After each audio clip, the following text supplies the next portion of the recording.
Manjato kofe anao e Akorlaye, yes musique, beauté 100%. Mbola zaza nonananatranatrà mafy papa sy mama mianara tsara fa iolova tsara indrindra mieto mifatalana sy fahazazany nalefa tsekoly nisitika andalana nanatenandre fanana ny ray aman-dreny nametra pelana nefa taty afara lasa voazarazara lay fananana ambany tavandray latsapanenenana anketriny takizay ambany anatra ihany impiripiri mozae nahazo tolotra sambony tsy ampy solaitry tsy manana diplôma de tsy voaray matetika zany tenako e sendrandre tanora namana niteny vahiny ny tena momangina fa tsy mahay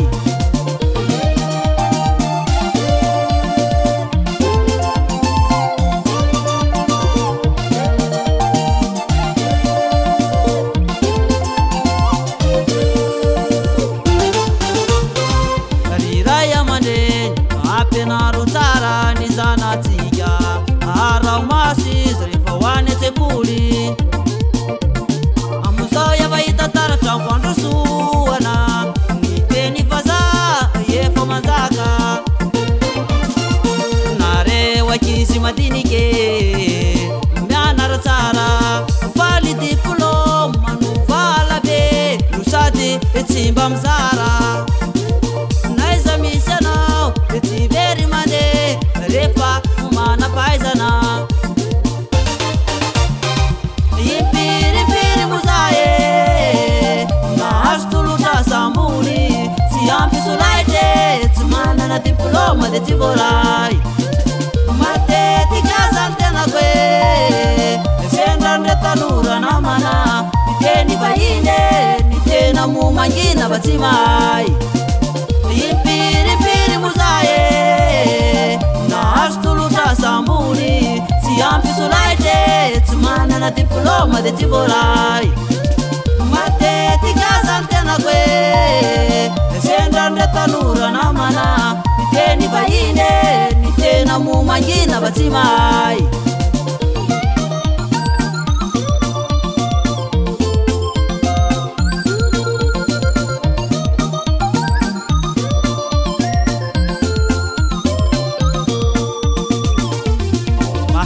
very mandeha avako hoe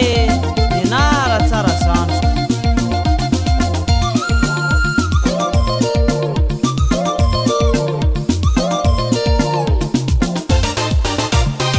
impiripiri mozae nahazo tolotra sambony tsy ampy solaitry tsy manana diplôma de tsy voaray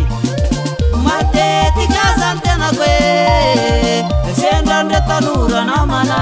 niteny vahiny ny tena momangina fa tsy mahay impiripiri mozae nahazo tolotra sambony tsy ampy solaitry tsy manana diplôma de tsy voaray matetika zany tenako e sendrandre tanora namana niteny vahiny ny tena US Music, US Music, US Music.